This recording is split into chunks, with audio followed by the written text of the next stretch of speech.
방출골 안녕하세요. 오늘도 김백심 암브로시오의 회상 이어서 읽어드리겠습니다.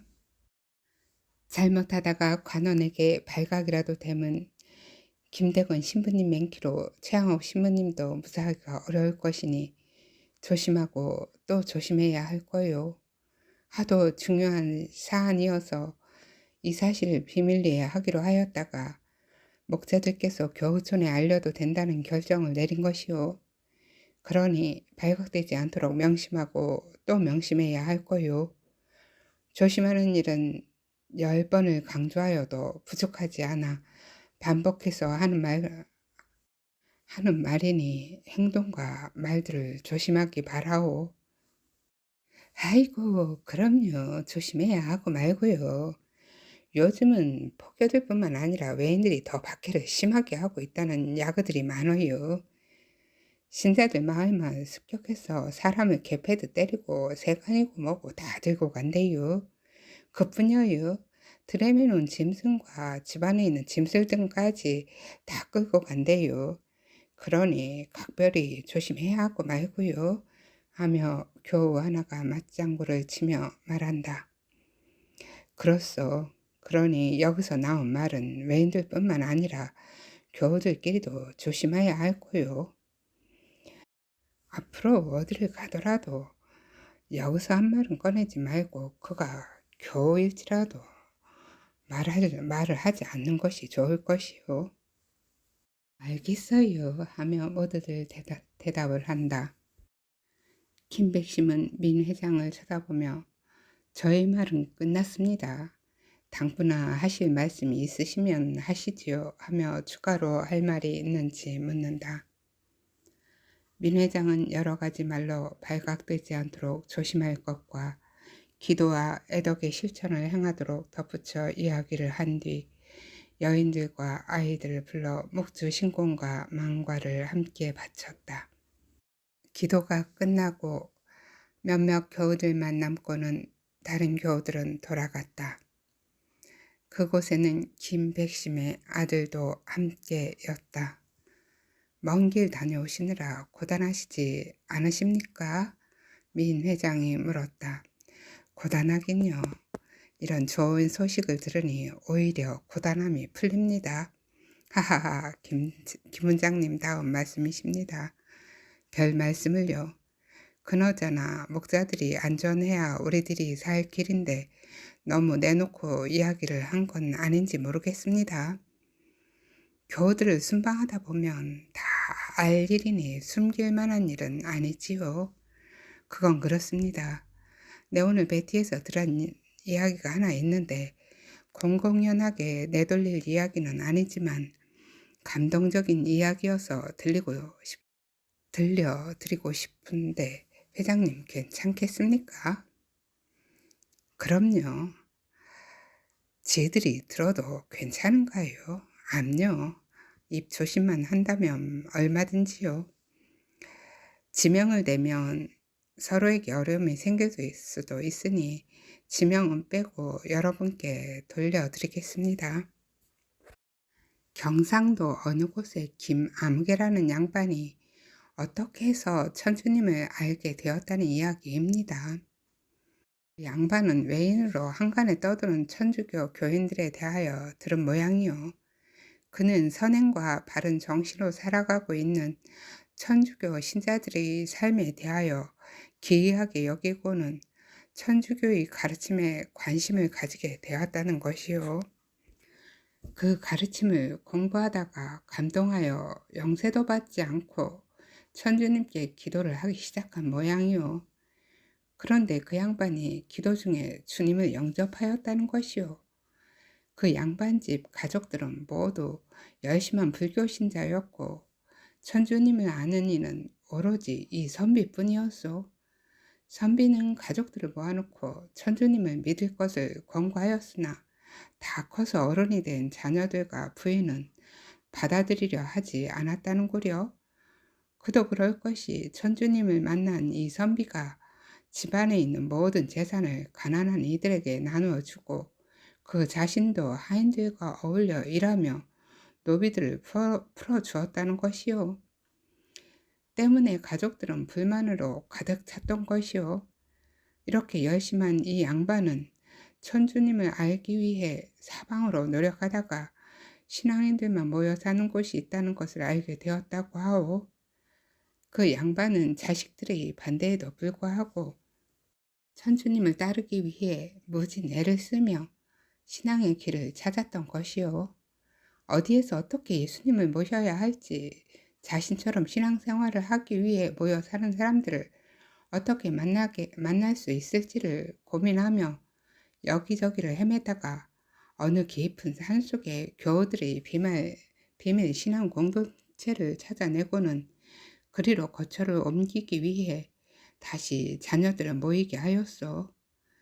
자녀들은 아버지가 가진 재산을 이웃들에게 다 나누어 주더니 이제는 집까지 버리고 아무것도 없는 깊은 산속으로 들어가자고 하니 미쳐서 벌쩍벌쩍 뛸 정도였다고 하오. 그래도 주인 양반은 예수님을 만나고 나면 이 모든 것들이 소용없다는 걸 알게 될 것이라며 아들들과 부인을 설득시켰으나 소용이 없었소. 이 세상의 삶은 세상 것들을 모으기 위한 것이 아니라 참 생명이신 천주님을 만나기 위한 것이라며 아들들과 부인에게 말하고는 혼자서라도 떠나려 하자 부인도 결국 남편의 뜻을 따라 같이 가기로 하였소. 그리하여 그는 아직 어린 아들과 부인만 데리고 어느 깊은 산속으로 들어가 신앙의 길을 걷기 시작하였는데 그 신심을 누구도 따라갈 수가 없었다는 것이요. 결국 부인도 신앙을 받아들이게 되어 나중에는 이 부인도 남편 못지않게 열심한 신앙인이 되었다고 하오. 이 부부는 말이 없고 남에게 싫은 소리 한 번 하지 않았을 뿐만 아니라 늘 언제나 공손하게 긍정적인 말과 순명의 삶으로 모범을 보이며 살고 있다는 것이요. 거기다가 그 선비는 교촌에 들어와 보고는 기도하는 집이 참으로 허름하군요 하며 가장 먼저 공소집을 지어주고 자신들의 거처를 마련하기 위해 조금 더 깊은 산속으로 들어갔다는 거요. 그들의 소망은 오로지 천주님과 합이라는 것이었기 때문이요. 지금도 거기서 가마터를 만들어 손수 항아리 굽는 일을 하며 살아간다고 하오. 가마터 옆에는 목자님만 거주할 수 있는 은신처를 하나 만들어 목자들이 위험에 처했을 때는 피난처가 되고 목자들이 정진하여 기도하기를 원할 때는 기도처가 되게끔 마련하였다는 것이요. 목자들은 그 거룩한 처소를 자주 찾아가는 모양이요. 민 회장은 감동에 젖어 말한다. 지상의 부와 명예를 버리고 천상의 보물을 찾아간 것이군요. 저는 그분의 삶에 비하면 참으로 부족하네요. 민 회장님께서도 훌륭하지요. 목숨 내놓고 교우들을 물심양면으로 챙겨주고 계시지 않습니까? 민 회장이 갑자기 쑥스러운 듯 손사래를 치며 별 말씀을요 하고 말하자 김백심이 다시 대꾸를 한다. 가족이 먹을 게 없으면서도 교우들 밥상을 먼저 챙겨주고 기도로 이끌어주고 계시는 것을 이 고을에서는 모르는 이가 없는데요. 맞아요. 우리 회장님이 하시는 일을 우리가 어떻게 따라가겠어요. 내가 도운 것이 아니라 교우들이 애덕으로 내놓은 예물들을 나누어 준 것인데 어찌하여 나를 지켜 세우십니까? 그런 부당한 말들은 천주님 앞에 저를 부끄럽게 하는 것입니다. 하며 민 회장은 뒤로 뺀다. 김백심은 허허허 웃으며 답한다. 말이야 바른 말이지. 우리 민 회장님만한 사람이 어디 있겠소? 그러니 우리가 옆에서 기도하면서 잘 따름으로써 보필하여야 할 거요. 무슨 김 원장님이 훌륭하시지요. 저 때도 아랫말 가난한 과부가 10살 난 아들하고 어린 딸 하나 두고 열병으로 죽었을 때 동리에서는 돌림병이라며 아무도 장사를 치러주지 않으니까 훈장님이 나서서 직접 시신 거두어다가 장사 치러주고 어린아이들 먹으라고 곡식 넣어주고 오셨지 않습니까? 아이고 보고 지나칠 수가 없어서 할 일을 가지고 원. 훈장님이 모범을 보이니 우리가 이렇게 하고 있는 것이지요. 여러 가지 교리와 교육을 해 주시고 계시지 않습니까? 거기다가 교우님들이 옆에서 저를 도와주니 제가 할 수 있는 것이지요. 하며 민 회장이 김백심과 교우들에게로 공을 돌리려 한다. 이 늙은이에게 천주님께서 주신 재주이고 천주님께서 맡겨주신 일이니 그저 감사할 뿐이요. 우리 민 회장님의 덕이 큽니다.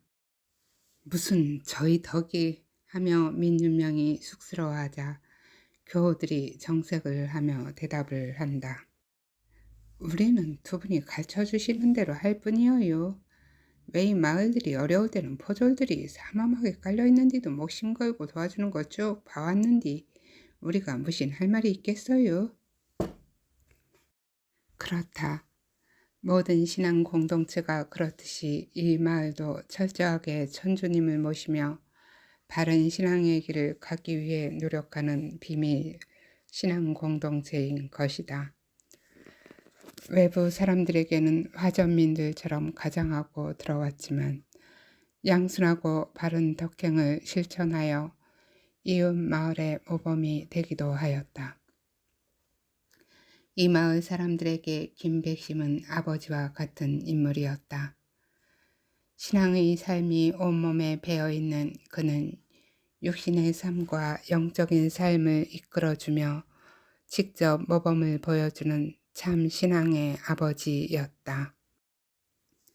문맹인들에게는 학문의 길을 열어주기 위해 그를 가르치고 교리와 천주학을 가르침으로써 신앙을 키워주었기 때문에 더욱 그랬다.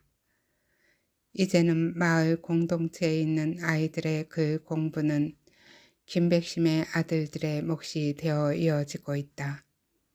김백심의 가족들은 드넓은 맹골 마을에 있는 외인들의 골말에서도 암암리에 그를 가르치게 되었다. 방축골 마을은 천주교인인 것이 드러나지 않게 하기 위하여 화전민으로 가장하여 자리를 잡고 살면서 외인 마을 사람들이 와서 청하는 도움을 거절하지 않고 아이들에게 그를 깨우쳐 주기 위해 노력하였다. 외인 중에 어떤 이들은 천주쟁이인 것을 알기도 하였지만 좋은 일을 하도 많이 하여서 눈 감고 모른 척하는 이들도 있었고 천주학을 알고 찾아오는 이도 있었다. 이렇게 암암리의 외인 마을로도 조금씩 천주교를 전하였다. 김백심은 이야기가 마무리되자 교우들을 돌려보내기 위해 민 회장님을 보며 자 늦었으니 이제들 돌아가야 하지 않겠소 하며 교우들을 가도록 한다. 교우들은 하나둘씩 일어서서 나가며 인사를 한다. 숨어서 사는 교우들에게 하루의 마무리는 특별하다. 마치 그들의 삶은 하루살이와 같아 언제 어떻게 될지 모르는 인생인 것이다. 그럼에도 불구하고 그들의 삶은 불안하지 않고 행복이 가득해 보인다. 오늘의 삶에 온 힘을 다하여 선행을 실천하며 사랑으로 살아가는 모습은 마치 내일이 없는 사람들처럼 보인다. 마지막 날이라 여기며 최선을 다하여 하루를 살아가는 그들은 천주 창가로 하루를 시작하고 천상의 기쁨을 맞이할 것을 기대하며 끝기도의 노래로 하루를 마치는 것이다. 감사합니다. 오늘은 여기까지예요. 사랑합니다. 축복합니다.